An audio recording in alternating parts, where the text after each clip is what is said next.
వాస్తవంగా ఇక్కడ రాజకీయాలు జరగట్లా, అభివృద్ధి జరగట్లా, ఫ్రాక్షనిజం నడుస్తున్నట్టు అందరికీ అర్థమవుతుంది ఆంధ్ర రాష్ట్రం. ఒకప్పుడు ఫ్రాక్షనిజం అంటే ఒక గ్రామంలో ఉండేది. ఆధిపత్య పోరు కొరకు ఒకళ్ళ మీద ఒకళ్ళు కేసులు పెట్టుకునేవాళ్ళు. అది దాదాపు మరి గొడవల వరకు, హత్యల వరకు పోయిన దాఖలాలు రాయలసీమలో కానీ పల్నాడులో చూసాం, బాంబు దాడులు కానీ రిగ్గింగ్లు కానీ. కానీ 2024 సంవత్సరం నుంచి ఆంధ్ర రాష్ట్రంలో ఒక కొత్త రాజకీయం, ఫ్రాక్షన్ రాజకీయం మనం ప్రభుత్వ స్థాయిలో చూస్తున్నాం. గతంలో ఎన్నడూ లేదు. ఆంధ్ర రాష్ట్రం ఏర్పడి బహుశా 1955-56 నుంచి 2024 వరకు సుమారు 69 సంవత్సరాల్లో ప్రభుత్వాలు వచ్చినాయి. పైన ముఖ్యమంత్రులు ఉండేవాళ్ళు, ఎవరి పని వాళ్ళు చేసుకున్నారు, గెలిచారు, ఓడారు. ఎక్కడో గ్రామ లెవెల్లో గొడవలు ఉండేవి. కానీ ఇప్పుడు 2024 నుంచి మీరు గమనిస్తే ప్రతిపక్ష నాయకుడిని అనగదొక్కాలి.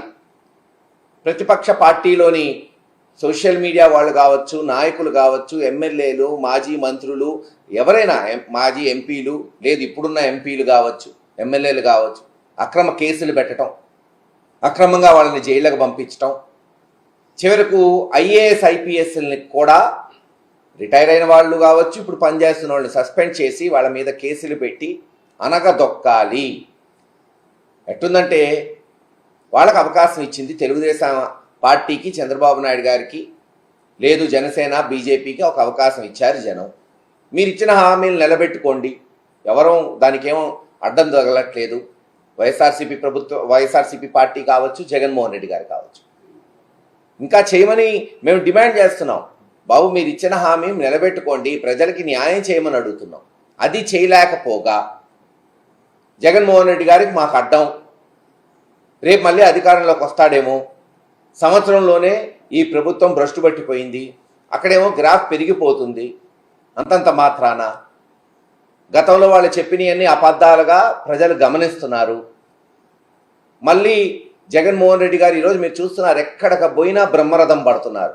వాస్తవంగా మొన్న తెలుగుదేశం అనుబంధ ఛానల్లోనే చెప్పారు, చంద్రబాబు నాయుడు గారు ఓడిపోతే మళ్ళీ తేరుకోవడానికి, పార్టీని నిలబెట్టడానికి 2-3 సంవత్సరాలు పట్టింది. అక్కడ తెలంగాణలో కేసీఆర్ గారికి 1-2 సంవత్సరాలు పట్టింది. ఇక్కడ జగన్మోహన్ రెడ్డి గారు 2-3 నెలల్లోనే బ్రహ్మాండంగా తిరుగుతున్నాడు, తిరుగుబాటు చేస్తున్నాడు ప్రభుత్వం మీద అని.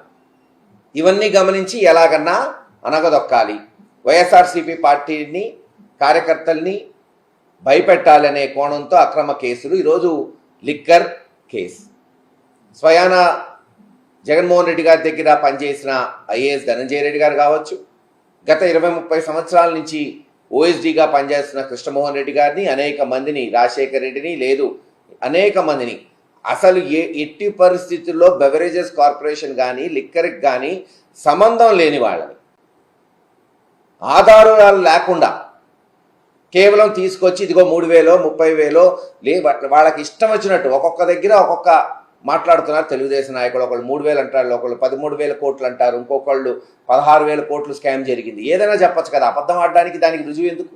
ఎంతైనా చెప్పచ్చు. అలా చెప్తూ ఓ స్కామ్ జరిగింది, ఇదిగో వీళ్ళని అరెస్ట్ చేస్తున్నాం, వాళ్ళని అరెస్ట్ చేస్తున్నాం, ఒక సిట్ వేసాం, ఆ సిట్లో తెలుగుదేశం మరి కనీసం పచ్చ చొక్కా వేసుకోకర్లా, పోలీసులే తెలుగుదేశానికి పనిచేస్తున్నట్టు ముఖ్యమంత్రి పేషి నుంచి ఇదిగో పలానోడిని అరెస్ట్ చేయి, పలానోడిని అరెస్ట్ చేయి, వాళ్ళని అరెస్ట్ చేయటం, కోర్టులో ప్రొడ్యూస్ చేయటం. చివరికి కోర్టులో కూడా ఏమైనా సాక్ష్యాలు ఉన్నాయని అడిగితే ఇస్తాం, త్వరలో ఇస్తాం, ఎప్పుడు ఇస్తారో తెలీదు. కేవలం ఏంటంటే ఎస్ అరెస్ట్ చేయాలి, ఈ కేసు నిలబడిద్దా, రేపు అసలు ఇది అసలు శిక్షలు పడతాయి, ఏమి లేవని వాళ్ళకి తెలుసు, కానీ మేము అరెస్ట్ చేస్తాం అంతే. దేశంలో అంతే కదా, అరెస్ట్ చేసిన తర్వాత ఎవరైనా సరే ఆ ముద్దాయిలు మళ్ళీ రేపు 5 ఏళ్లకో 10 ఏళ్లకో నిర్దోషులుగా తేల్తారు. కానీ ఏం చేయగలుగుతాం, లూపోల్ ఉంది దేశంలో, చట్టంలో. అలా ఈరోజు జగన్మోహన్ రెడ్డి గారిని వాళ్ళ సొంత మనుషుల్ని అరెస్ట్ చేయటం, ఇంకో కొంతమంది ఛానళ్ళు జగన్మోహన్ రెడ్డి గారిని కూడా అరెస్ట్ చేసేస్తాం, బిగ్ బాస్ వరకు వెళ్ళిపోతాం, తాడేపల్లి వరకు వెళ్తాం. గతంలో కూడా ఇదే జరిగింది. ఒకసారి మన జ్ఞాపక శక్తిని ఒక 10-15 సంవత్సరాలు వెనక్కి తీసుకురండి. 2010 సంవత్సరంలో కూడా ఆ రోజు కాంగ్రెస్ పార్టీ, మేము కూడా ఆ రోజు ఆ పార్టీలోనే ఉన్నాం, ఎంతో పదిలంగా ఉంది ఈ రాష్ట్రంలో. 40% ఓటు బ్యాంక్ 40-40%తో జగన్మోహన్ రెడ్డి గారు తన సొంత పార్టీ పెట్టుకుంటే చిలక్కి చెప్పినట్టు చెప్పారు కాసు కృష్ణారెడ్డి గారు. వాళ్ళు ఎవరి ఇష్టం వాళ్ళు ప్రజాస్వామ్యంలో అక్రమంగా కేసులు పెట్టద్దు అని విన్నారా? ఎలా ఏం జరిగింది? 40% ఓటు చేరున్న కాంగ్రెస్ పార్టీ 2% వచ్చింది ఆంధ్ర రాష్ట్రంలో. అక్రమంగా జగన్మోహన్ రెడ్డి గారిని అరెస్ట్ చేసి అక్రమంగా జైల్లో పెట్టి 16 నెలలు ఏమన్నా తేలిందా? ఇప్పటివరకు 15 సంవత్సరాలు అయింది. అవే మళ్ళీ రిపీట్. మొన్న కూడా చెప్పా, సేమ్ అదే రిపీట్. అదే పత్రికల్లో అదే రకంగా తప్పుడు రాతలు, అబద్ధపు రాతలు, చెప్పిందే చెప్పటం, దాని మీద విశ్లేషణలు పెట్టడం, అరెస్టులు చేయటం, కేసులు పెట్టడం. తుడిచిపెట్టుకుపోయింది కాంగ్రెస్ పార్టీ ఆంధ్ర రాష్ట్రంలో. రేపు అదే జరగబోతుంది తెలుగుదేశం పార్టీ. అవకాశం ఇచ్చింది ప్రజలు మంచి చేయడానికి, అది వదిలేసి ఇచ్చిన హామీలు నిలబెట్టుకోవటం అది తుంగలో దొక్కేసి ఈరోజు కేవలంగా అభూత కల్పన కల్పిస్తూ, అప్పుడేవో బ్రాండ్లు ఉన్నాయి అమ్మేశారు, మరి ఈరోజు అదే బ్రాండ్లు వస్తున్నాయి కదా. ఈరోజు జగన్మోహన్ రెడ్డి గారి హయాంలో ఉన్న బ్రాండ్లే ఈరోజు వచ్చినాయి. మహా అయితే ఇంకో 2-3 యాడ్ అయినాయి అంతే. పోనీ ఆ బ్రాండ్లు ఏమన్నా అమ్మకుండా ఉన్నారా? బ్రాండ్లు అనేది ఎవరైనా పెట్టచ్చు, మార్కెట్లో ఎవరైనా కొనుక్కోవచ్చు. మరి అవే వస్తున్నాయి, ఇంకా ధర ఎక్కువకు వస్తున్నాయి. ఆ రోజున వైన్ షాప్స్ అంతా ప్రభుత్వం నడిపింది. ఎక్కడా వైఎస్ఆర్సీపీ నాయకులకు కానీ ఎమ్మెల్యేలకు కానీ దానికి సంబంధమే లేదు. రెంట్లు గవర్నమెంట్ కట్టింది, కాంట్రాక్ట్ ఎంప్లాయీస్ జీతం గవర్నమెంట్ ఇచ్చింది, ధరలు ప్రతి బాటిల్ అమ్మింది ప్రభుత్వమే. ప్రభుత్వ అధికారుల కనుసన్నల్లో జరిగింది. అంటే డిపో మేనేజర్ల దగ్గర నుంచి ఎన్ని వేల మంది ఎక్సైజ్ స్టాఫ్ దాంట్లో ఇన్వాల్వ్ అయి ఉంటారు చెప్పండి. అంటే వాళ్ళు ఎవ్వరూ తప్పు చేయలేదంట, పైన ఒక్క ముఖ్యమంత్రి గారితో. అదెట్ట కుదిరిద్ది? అసలు ఏమన్నా అర్థం ఉందా దీంట్లో? ఈ రోజున మరి ఎవరు నడుపుతున్నారు వైన్ షాపులు చెప్పండి? ప్రతి తెలుగుదేశం ఎమ్మెల్యే వాటా లేకుండా ఒక వైన్ షాప్ ఉందా? తెలుగుదేశం కార్యకర్తలు నాయకులు లేకుండా ఒక వైన్ షాపులో ఒక బాటిల్ అన్న అమ్ముతున్నారా? గ్రామాల్లో ప్రతి బెల్ట్ షాపు అమ్మేది తెలుగుదేశం నాయకులు కాదా? మరి రేపు ఎన్ని కేసులు కట్టాలి? ఈ రకంగా చూస్తే ఆలోచించుకోండి. మీరు నేర్పిన పాఠాలే రేపు మీకు గుణపాఠాలు అవుతాయి, ఖచ్చితంగా అవుతాయి. ఎక్కడికి బోరు, అందరం ఇక్కడే ఉంటాం. ఇలా అన్యాయంగా కేసులు పెట్టడం ఎవ్వరు భయపడేది లేదు. ఇదేమన్నా కొత్త జగన్మోహన్ రెడ్డి గారికి? కొత్తగా ఇవేమన్నా చూస్తున్నాడా? ఎస్, పోరాటాలు చేస్తాం, చట్ట పరిధిలో రేపు కోర్టులో పోయి తేల్చుకుంటాం. మీరు చెప్పిన ఈ కేసులన్నీ నిలబడే కాదని మారుమూల గ్రామంలో ఉన్న ప్రజలు కూడా చెప్తున్నారు. ఈరోజు రాజకీయం ఏముంది? ఈరోజు సోషల్ మీడియా వచ్చిన తర్వాత అరచేతిలో ఉంది రాజకీయం. ఇంట్లో కాదు, ప్రతి ఒక్కళ్ళ అరచేతిలో రాజకీయం తెలిసిపోతుంది. ఎవరైనా సరే, ఆడవారు కావచ్చు, మగవారు కావచ్చు. నిజాలు అందరికీ తెలుస్తున్నాయి. ఖచ్చితంగా జగన్మోహన్ రెడ్డి గారి నాయకత్వంలో ఈ అక్రమ కేసులు ఎదుర్కొంటాం. ఎంతమంది మీద పెట్టినా ఇవే కాదు, ఇంకా ఏవేవో తెస్తున్నారు. అది ఉంది, ఇది ఉంది, సోషల్ మీడియా వాళ్ళకి జీతాలు ఇచ్చారు, ఏది పడితే అది. సరే, అనుబంధ మీడియా ఉంది, పత్రికలు ఉన్నాయి, గతంలో కూడా రాశారు. గెలిచిందా? తెలుగుదేశం 2-3 సార్లు ఓడిపోలేదా? చిత్తుగా ఓడిపోయినా కూడా ఉంది. అప్పుడు కూడా ఈ మీడియా చంద్రబాబు నాయుడు గారిని ఎత్తుకుంది. ఒక్క మీడియా వల్ల, రాతల వల్ల, అక్రమ కేసుల వల్ల రాజకీయాలు నడిసే పని అయితే ఎప్పుడు అధికార పక్షమే గెలుస్తూ ఉంటుంది.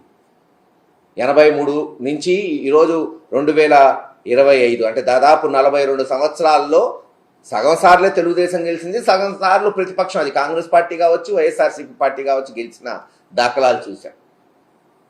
రేపు ఇదే జరగబోతుంది. 4 సంవత్సరాలు జరగబోయే తర్వాత జరిగే ఎన్నికల్లో అది 3.5 సంవత్సరమా, 4 సంవత్సరమా, జమిలీ ఎన్నికల అఖండ విజయంతో జగన్మోహన్ రెడ్డి గారు రాబోతున్నారు. ఆ రోజు మీరే గమనించండి. ఈరోజు మీరు అక్రమ కేసులు పెడుతున్నారు, ఆ రోజు సక్రమంగా కేసులు వస్తాయి. వైన్ షాప్ దగ్గర నుంచి పై వరకు ఈ జరిగిన అక్రమాలన్నీ వెలికి తీయాల్సి వస్తుంది. ఈరోజు మీరు అన్యాయంగా ఇరికిస్తున్నారు అధికారులని. రేపు వీళ్ళు ఊరుకుంటారా?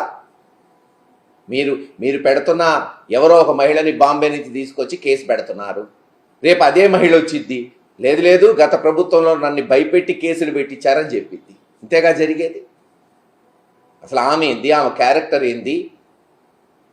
ఆమె చేత కంప్లైంట్ ఇప్పించటం ఏంది? ఐపీఎస్ లోపలికి పంపించటం ఏంది? రేపు ఆమె మళ్ళీ చెప్పిద్ది, లేదు గతంలో నా చేత అబద్ధమాడిచ్చారు, ఆ రోజున్న కూటమి ప్రభుత్వం నన్ను బెదిరించి కేసు పెట్టించారని చెప్పింది. అప్పుడు ఏం చేస్తారు? ఆలోచించుకోండి.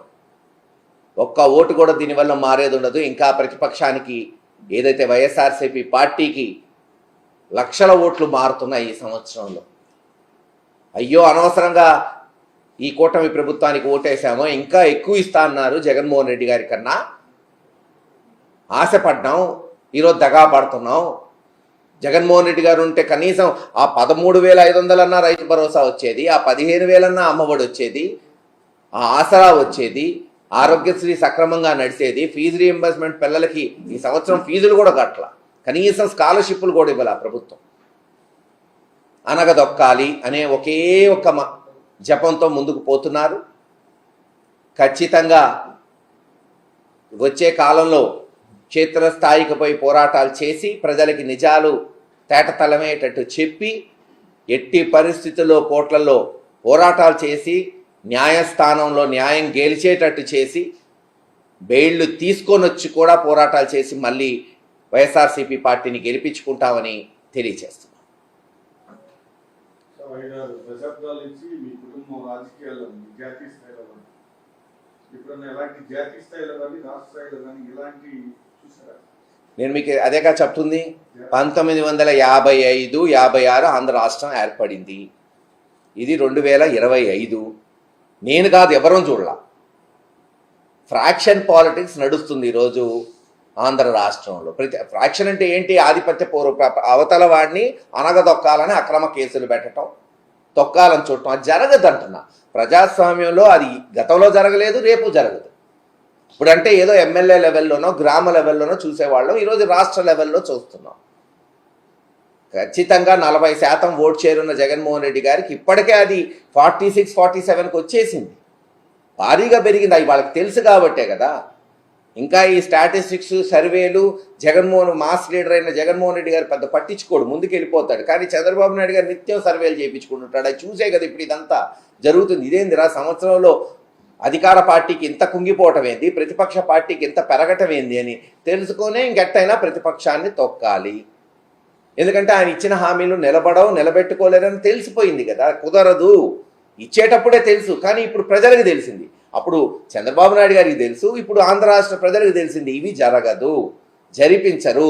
ఒకవేళ జరిపించినా లబ్ధిదారులు 50%, 60% ఇస్తారు, మిగతా 40% రిబెల్ అవుతారు. 80 లక్షల మంది పిల్లలు ఉన్నారంటున్నారు. ఈరోజు అమ్మఒడి కింద వాళ్ళు ఇచ్చే పేరు ఏదన్నా కానీ, తల్లికి వందనం కానీ ఇంకోటి కానీ రేపు ఇస్తారా చూద్దాం. 80 లక్షల మందికి ఇవ్వరు. 50 లక్షలకో 60 లక్షల మందికి ఇచ్చి మేము ఇచ్చేసామని చూసారా, అందరికి ఇచ్చామని చెప్పుకుంటారు. మిగతా 30 లక్షల మందిలో ఖచ్చితంగా తిరుగుబాటు వచ్చింది. తిరుగుబాటు వచ్చినప్పుడు వాళ్ళు జగన్మోహన్ రెడ్డి గారి వైపు చూస్తారు. అందుకని ఇప్పుడు జగన్మోహన్ రెడ్డి గారికి మసి పూసి మారేడుకాయ పూసి జైల్లో పెట్టి, ఓ ఇలాగుంది అలా ఉంది. గతంలో కూడా ఎన్ని జరిగినాయి కదా అంటున్నా. ఇదేమన్నా ఈరోజు కొత్తగా జరుగుతుందా? 2010లో కాంగ్రెస్ పార్టీ అవలంబించింది, మట్టి గరిసిపోయింది. ఈరోజు అదే జరిగింది తెలుగుదేశానికి కూడా రేపు. కానీ అన్నీ చూస్తాం. ఇందాక చెప్పినట్టు పోరాటాలకి అందరం కూడా సమాయత్తం అవుతున్నాం. అధినాయకుడితో పాటు ప్రతి నియోజకవర్గంలో యాక్టివ్గా ఉన్న కన్వీనర్ల పైన కూడా కేసులు పెట్టాలని ఆలోచన ఉందని చెప్తూ ఉన్నారు.